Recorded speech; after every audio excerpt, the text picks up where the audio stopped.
Hello everyone, my name is Lowko and welcome to another StarCraft 2 Heart of the Swarm game analysis. Today we're gonna take a look at a game that was played yesterday at the ESL Finals. I'm not gonna spoil the finals for you guys, but we are going to be taking a look at the very first match, and this is going to be Life versus Maru. Now, both of these players are top of the line in StarCraft 2, okay? You really can't go wrong with either of them, but I would probably say that Life is the very best player in StarCraft 2 in the world right now. So that's just to give you a little bit of an indication of how good these players are. Maru also being widely regarded as one of the very best Terran players in the world. Now, what we are going to be taking a look at right here is the subtle little nuances that Life makes while playing this match. So I am going to be taking a little bit of control of the camera, and we're just going to be simply watching this game from mostly Life's point of view, and we're going to look at the decisions that he makes and why he can be making them. So, there's a couple of things that you need to be pointing out right from the get-go here. These players have played multiple times before, and they know each other's playstyle, okay? They obviously, right from the get-go, had a big chance that they would be facing each other in the finals. So, you can't really be too surprised if they make subtle little nuances that we can't even know about.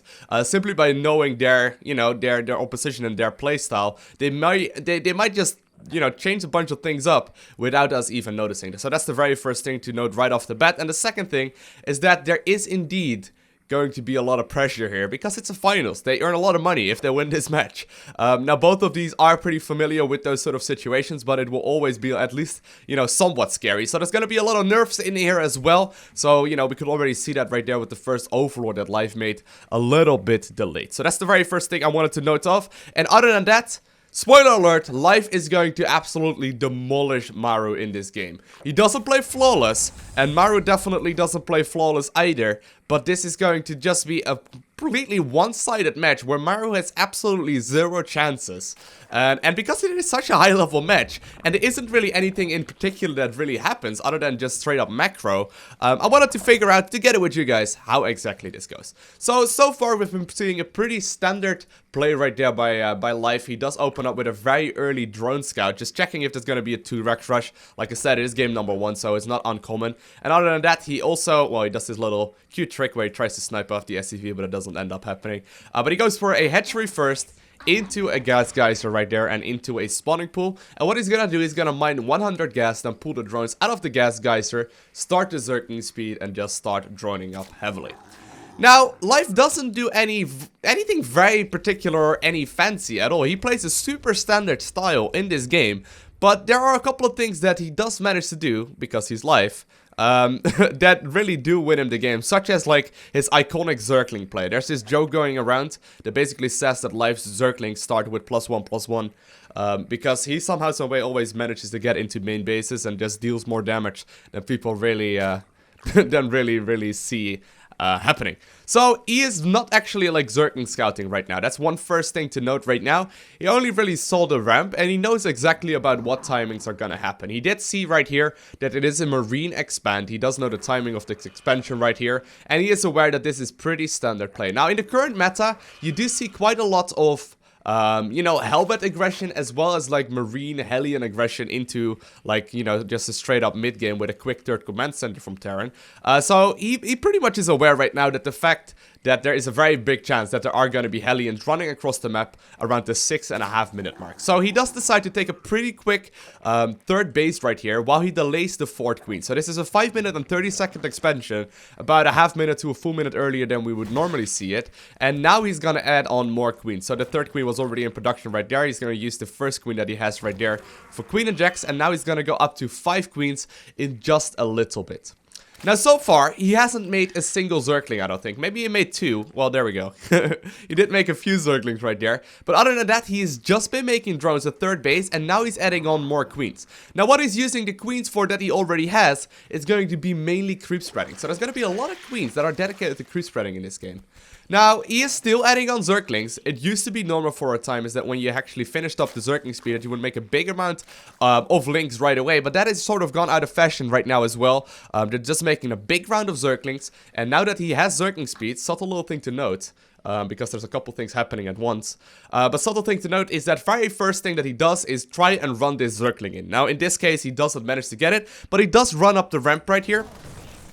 Or actually, he doesn't even run up the ramp. He just sees this little indication right here, and he knows pretty much exactly what is going on. Now, why does he know that? Well, there's a couple things. First off, if Maru would have gone for some sort of aggression, would he have really, you know, made a bunker? Would that have really happened right now? And other than that, you know, if there's gonna be like a hellbat timing, would he actually like have such a defensive posture just in general? So, you know, like those little tiny subtle things will give pretty much away to life that there isn't gonna be any aggression for at least a couple more minutes. So he does make a couple of Zerglings just in case that is necessary, but that's the first thing to note right at this time. Second thing that he does, as far as build order goes, as soon as he finishes up Zergling speed right here, he's gonna add drones back into the gas geyser, and he's gonna start his second gas geyser in the natural. And other than that, he's, you know, the third base is just about to finish, but he started spreading a lot of creep right now. Now, during the entirety of the game, you should have a look at these queens, okay? I'm not gonna mention them too often, but he's gonna hit pretty much every single queen inject with those, which is to be expected, but it's one of the main reasons why he is allowed to make this much stuff. So far, he's delayed the 4th and the 5th queen in order to get a quicker 3rd base, and he's been playing very standard macro up to here. Now, afterwards, after he actually starts getting back into the gas geyser and starts getting 100 gas, he will also put down the double evo to go straight for the double upgrades, and then he'll get a Baneling Nest and on a lair, and then the usual shenanigans. So, pretty standard right there, as you might have already noticed. So he is still spreading a lot of creep forward, and the nice thing is that he will have a queen readily available right there to start queen injects right from the 3rd as soon as he possibly can, and there we see, by the way, the evo chambers go up. Now, here is the main thing, okay? Here is where most Zerg players get scary. Look at the vision of life so far. He really doesn't know a heck of a lot. Just look at it. He is going to be running around these Zerglings, he is going to be scouting with them, but from here on out, life pretty much drones up the 3rd base to completion. He will get full saturation at the 3rd base without really making any more units from here on out. And I wanted to be touching on this really quickly, because this is the main thing that I personally always go wrong at. I always overproduce units before droning up the 3rd. And he's not just gonna make, like, you know, a bunch of workers there. He's gonna go, I believe, up to like 70 workers right from here. So right now he's at 43. The next 30 or so larvae will be spent on getting more gas, you know, getting a Baneling Nest as well, as he doesn't have that one yet. But he's mainly just gonna be making a lot of drones to make sure that this 3rd base is going to be saturated right from the get-go. And let's just have a look at why that is something that is possible. So first off, he did see the defensive posture, but as of right now, he's gonna need to do some more scouting.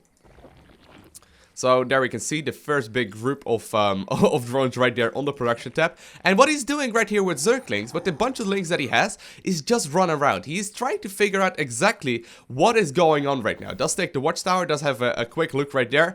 He does see that these Hellions are trying to move around. But mainly, he's just looking at exactly what is going on. And he notices that there's still a very defensive posture. Does manage to get the Zerglings in once more because he has life. And he runs up this ramp really shortly. And he sees that there is a 3rd command center out. Now, instead of flying an Overlord, which pretty much most of the Zerg players will do, and which I advise most of you to do as well, he always manages to somehow, some way get a Zergling in. And at this point, he knows that he is pretty much safe. He sees all of these buildings, right? He sees all of these buildings, and he knows that this is going to be Stimpack. For anyone wondering, you do see this little tiny green light when something is researching. So that's just something to note right off the bat. Now, with this sort of a build, when you see the 3rd command center, and when you see, like, you know, the Stimpack researching, well, you don't know that it's a Stimpack, but you can pretty much guarantee it at this point, and we see this sort of a setup, you will know for a fact that there isn't going to be any, you know, real aggression until Stimpack is done, which is more often than not until the 9 to 9.5 minute mark. So for the next minute or so, we will pretty much I will pretty much be able to guarantee you right there, yeah, we're just gonna be able to see a lot of drones. So while he's macroing up right there for a lair, and while he's getting the upgrades and everything else, he is not making any Zerglings. Well, he starts a couple right now to potentially morph them into Banes when he, you know, finishes up the Baneling Nest. But right until really, like, you know, he hits max saturation, he doesn't make anything. Now, here's where we see the max saturation happening, and that is where Zerg gets a little bit more greedy, and afterwards he starts making more and more Zerglings, and he actually starts making pretty much non-stop Zerglings at this point. So after starting the double upgrades, he started the Baneling Nest, the lair, and you know, all the usual stuff. Now, after scouting that this was indeed going on right here, and after noticing that there was gonna be like this thing in production right there at the third, and at the barracks, and he did see that there was a third command center already up, Life droned up the third base completely, and from here on out, he started all the gas geysers. He started a fourth base, and I believe very shortly he will also start a macro hatchery in the main base.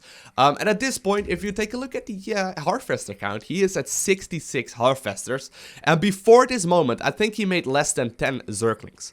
So that is the one big thing to take away right here if you're trying to improve at playing Zerg versus Terran. You need to saturate this dirt incredibly rapidly and incredibly quickly.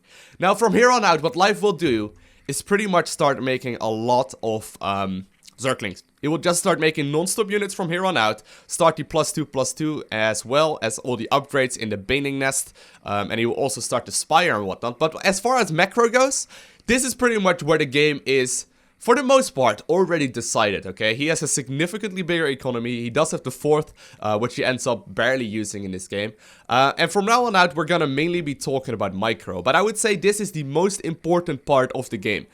He's gonna obviously hit every single Queen Inject as well. And he's just gonna produce a lot of larvae. And with that, a lot of Zerglings.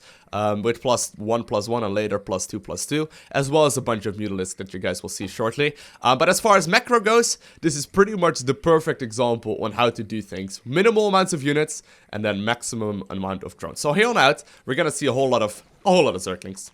Just look at the production tab from for the next bunch of minutes. He's not gonna make anything but Zerglings. So after hitting the saturation that he was looking for, which in this case is gonna be, you know, the 3-3 or the you know, the third base saturated, he's gonna make only links and a couple more drones just to max things out. But he's always doing this one interesting thing to me. That we don't really see from a whole lot of high-level Zerg players.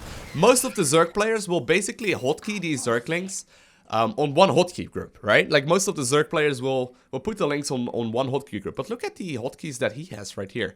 Looks like he actually, yeah, he does have the same hotkey group twice for the Zerglings, which is hotkey number 1 and 3 for this low group right here. But he does have, you know, another group of Zerglings as well. So where are those? Let's have a look. Looks like he actually decided, instead of like instantly adding Zerglings to one control group, he decided to actually put Zerglings on multiple control groups. And this is one of the things that I would like to start adding in my own play.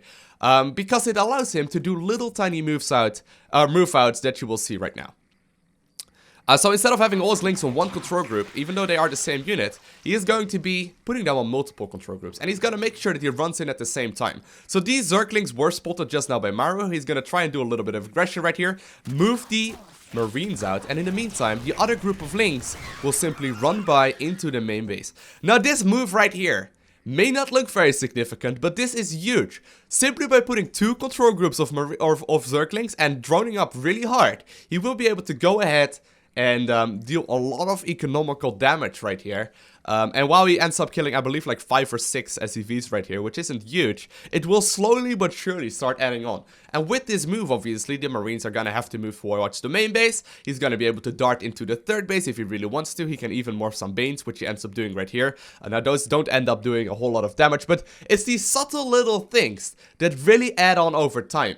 You know, he kills a couple of SCVs here, he kills a couple of SCVs there, he gets full scouts off, and, you know, he basically just forces Maru to sit back on his side of the map. And that all comes back from the fact that he macroed so incredibly hard during the airy part of the game. Now, obviously, macro-wise, he's still being spot on, hitting all the Queen Injects, not having any excess energy on those guys at all, getting the Spire up, getting links, or Bane link speed, and soon also +2/+2.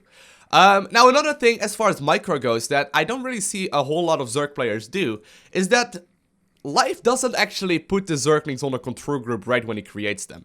I pretty much always advise Zerg players to go straight for the, you know, cocoon rallying, so to say, where you make the units and then, you know, put them straight on a hotkey and start moving around with them. So you have the reinforcements coming in right away. And he also does never use... Life doesn't do that. He just sort of makes them and produces them and then, like, groups them up.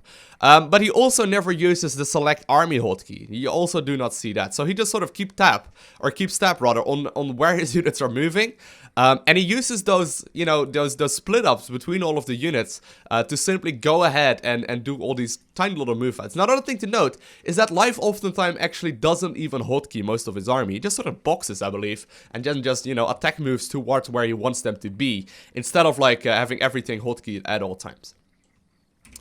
So from here on out, you know, we're just gonna watch some very nice Zergling play. He's gonna do a little bit of damage right here. He's gonna try and do a little bit of extra damage right here. Now, those do get spotted by a bunch of Hellions.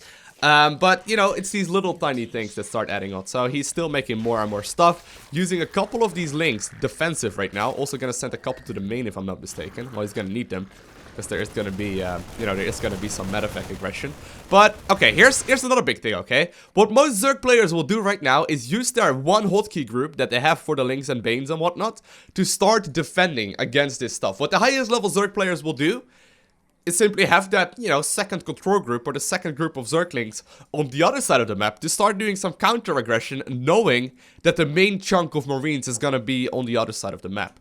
So he's gonna use his reinforcing Zerglings to defend this little bit of aggression, and in the meantime, he is, you know, even though he's not really engaging, he's once again gonna be able to sneak by because, well, Maru's focus is somewhere else. And he will be able to defend this one with minimal losses right here. Don't think he ends up losing a worker.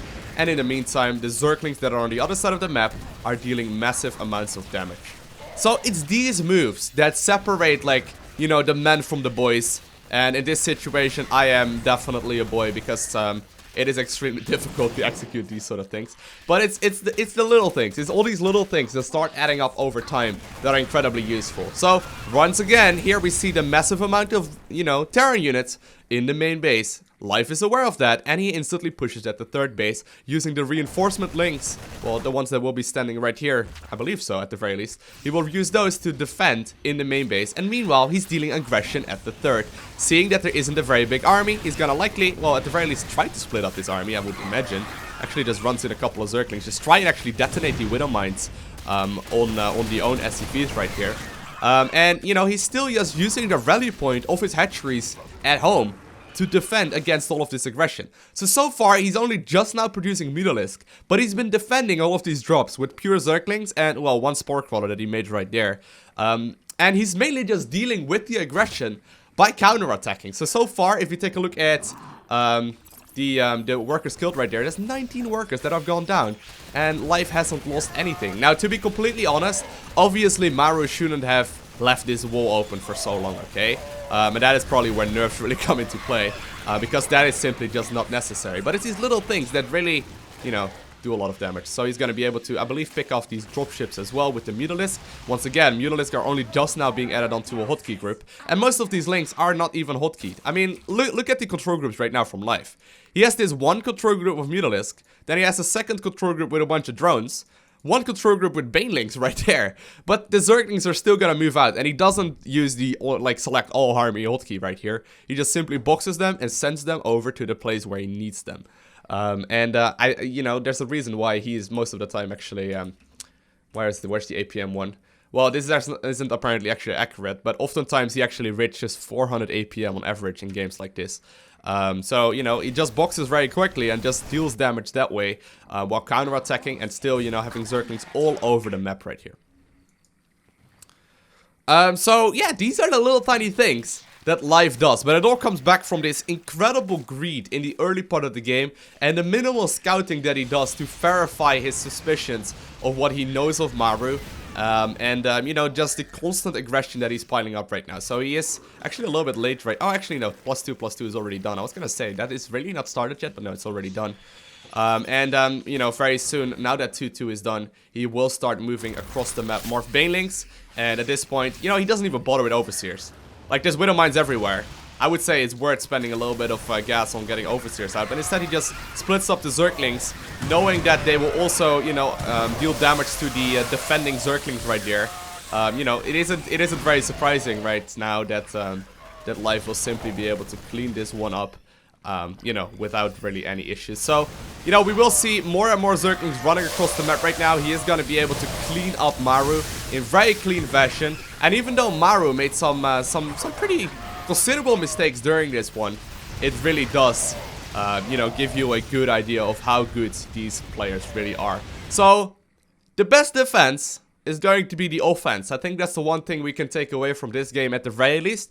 Try and not always hotkey all of your units, okay? That's also something that I would like to point out. Let's actually have a look at the very end. I'm curious how he, just a little curious myself on exactly how he hotkeyed his army.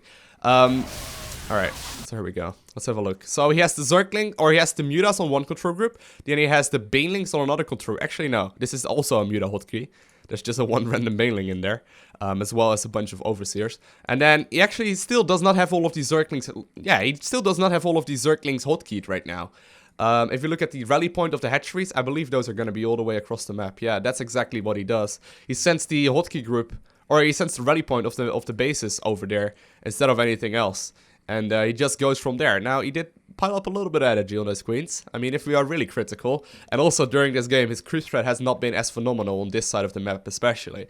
So there are definitely, you know, little tiny things that we can expect life to be improving upon as well. But, you know, take away from this that you need to drone up extremely greedy early game, do some scouting, figure out exactly what the Terran is going for. And from there on out, you're gonna try your very hardest to just sort of outplay the opponent by doing counterattacks and using the reinforcing Zerglings to clean stuff up. Now, if you guys enjoyed this game, make sure you hit that like button of the video, and if you want to see more, let me know in a comment right below the like button so I can see if you are interested in me analyzing more of these finals games or more of live games in general with any of these Zerg pro gamers, because this is something I used to do a lot more, but I really haven't done this a heck of a lot recently. Other than that, I want to thank you guys all for watching. Have an amazing day, do not forget to smile, and I'll see you in the next video.